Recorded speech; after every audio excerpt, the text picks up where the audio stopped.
For more than a decade, Ed O'Neill lived as the man everyone loved to hate. To the world, he was Al Bundy, the defeated shoe salesman, the man trapped in a house full of insults and broken dreams. But behind that cynical smirk was a story few fans ever knew. A story of exhaustion, regret, and moments that blurred the line between fiction and reality. When the camera stopped rolling, Ed O'Neill wasn't laughing. He was watching his own life become inseparable from the man America laughed at every Sunday night. And now, decades later, he's telling the truth. The story that never made the tabloids and the one that changed how he sees everything. The audition that changed his life. In 1986, Ed O'Neill walked into a casting room in Los Angeles that would unknowingly define the rest of his career. He wasn't the studio's first choice. Not even close. Fox executives wanted a familiar name for their daring new sitcom about a miserable middle-class family.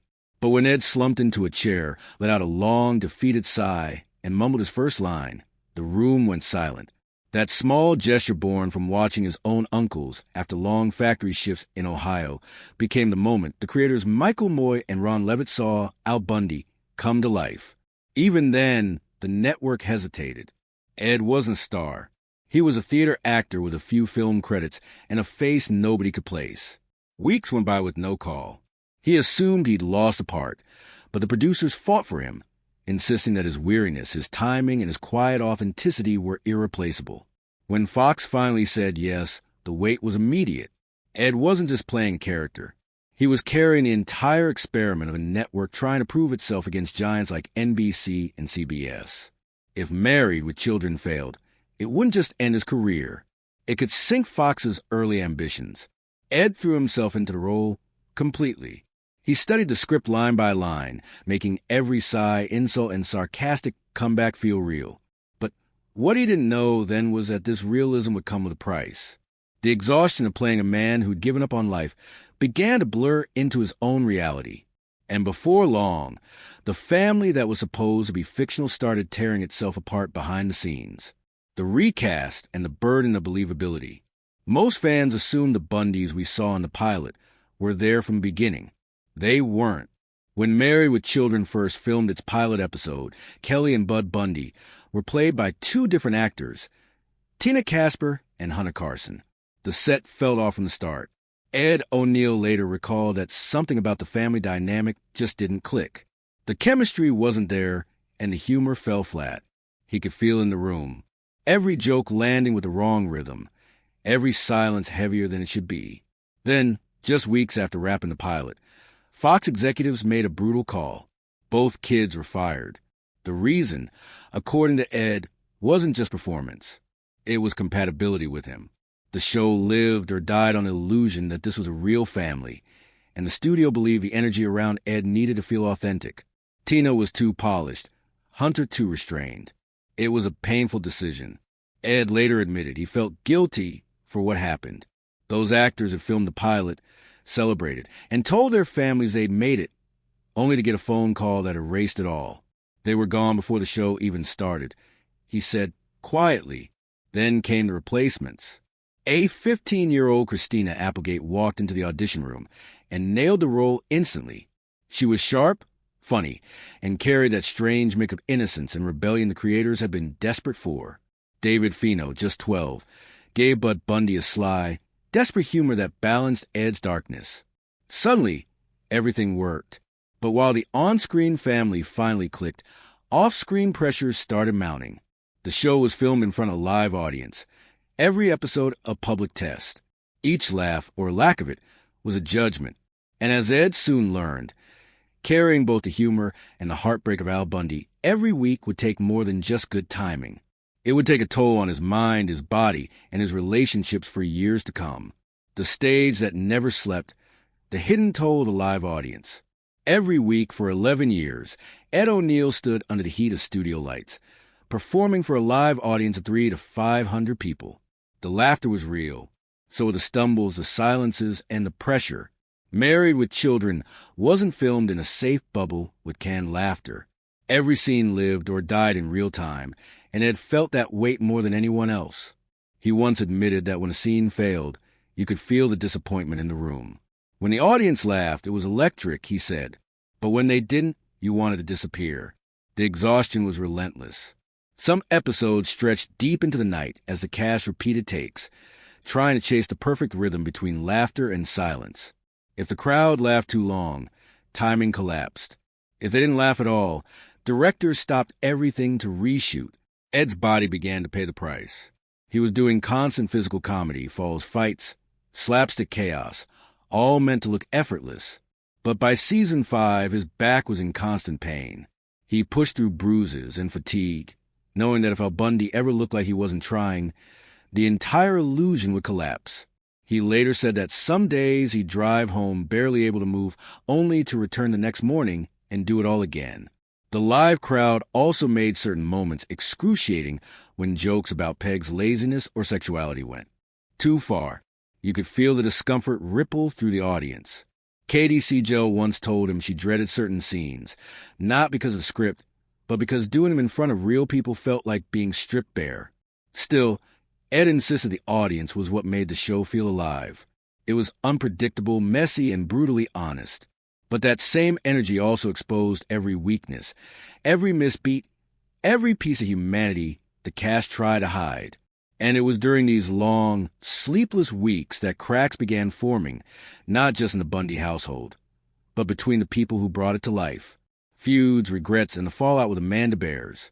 For years, fans of Married with Children speculated about tension between Ed O'Neill and Amanda Bears, the actress who played Marcy, the sarcastic neighbor, constantly clashing with Al Bundy.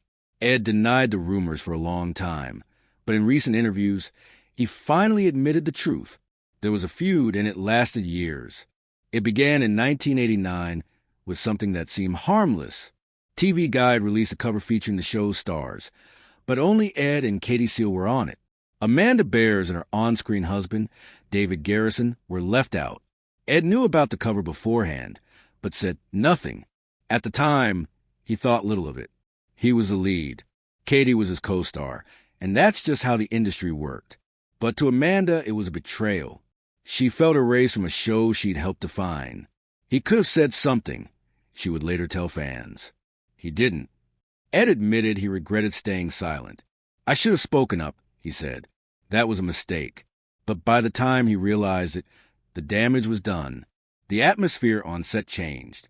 Conversations grew short. Eye contact disappeared. The professional rhythm that made the Bundy-Rhodes dynamic so funny now carried an invisible tension. Things got worse in 1993, when Amanda got married and didn't invite Ed. She later said it wasn't out of spite. She just wanted a peaceful day, free from the awkwardness of their strained friendship. Ed took it personally. That hurt, he confessed. I thought we were family. From then on, they barely spoke outside of scripted lines. Even scenes together became uncomfortable. A strange irony for two actors who made audiences laugh with their constant bickering. Katie Siegel once tried to mediate, but both sides refused to give in. Years later, Ed admitted his ego played a part. I should have understood how she felt, he said. I didn't. That silence between them became a ghost that lingered long after the cameras stopped. And as the seasons went on, Married with Children became less like a comedy and more like a battlefield where every joke had an unspoken wound. Boycotts, backlash, and the day everything changed. In 1989, Married with Children faced a kind of firestorm that could have destroyed any show and nearly did. It started with one woman, Terry Ricolta, a conservative activist from Michigan, who caught an episode she found offensive and decided to fight back. She wrote letters to advertisers claiming the show was corrupting American families. Within weeks, major companies, including Coca-Cola and Procter & Gamble, pulled their ads. For Fox, which was still a young and unstable network, it was a nightmare. They called emergency meetings, debating whether to tone down the scripts or even cancel the show outright. Inside the studio, panic spread. Writers whispered about censorship. Crew members worried about their jobs. And the cast, who'd always treated the show as a satire, suddenly found themselves accused of promoting the very things they were mocking. Ed O'Neill remembered the confusion vividly. He said he first heard about the boycott from reporters on set, not from a network. They told us not to say anything, he explained. They were afraid if we defended the show, it would make things worse. Katie Seal later called that period terrifying. She feared her career might end before it began. Christina Applegate, just 17 at the time, became a target for moral outrage. Critics accused the show of exploiting her character's sexuality, even though she was a teenager following a script written by adults. What few fans realized was how that controversy changed the show forever. The writers didn't soften the humor. They sharpened it. They learned to slip subversive jokes under the radar, using innuendo and wordplay instead of blunt shock. Ironically, the boycott turned into the best publicity Fox ever had. Ratings skyrocketed. People who'd never heard of Married with Children tuned in just to see what the fuss was about. Ed later called it the greatest marketing campaign we never paid for. But behind his humor was a trace of bitterness. The controversy made him realize that success always came at a cost, and sometimes that cost was innocence, loss, regret, and the scene he refused to film. By 1991, Married with Children had survived controversy and built a cult following. But behind the laughter, tragedy struck. During the show's 6th season, Katie Sagal, who played the sharp Tonge Peg Bundy, was pregnant, and the writers decided to weave her pregnancy into the story. The Bundys were finally going to have another baby. It seemed like the perfect next chapter. Then everything changed. In her 7th month, Katie lost a baby. Production stopped. Scripts were torn apart. The storyline was rewritten overnight into a surreal dream episode where Al imagines Peg giving birth only to wake up and realize it never happened. To the audience, it was dark comedy. To the cast, it was unbearable. Ed O'Neill admitted that he didn't know how to handle it. "I didn't know what to say," he said years later. "I thought staying quiet was better than saying the wrong thing." But silence wasn't what she needed. Katie returned to work soon after, still grieving, and had to slip back into Peg's teasing humor, while everyone on set avoided the subject. Ed said that was one of his biggest regrets, not being there for her in the way a real friend should have been. Around that same time, another moment pushed him to his limit.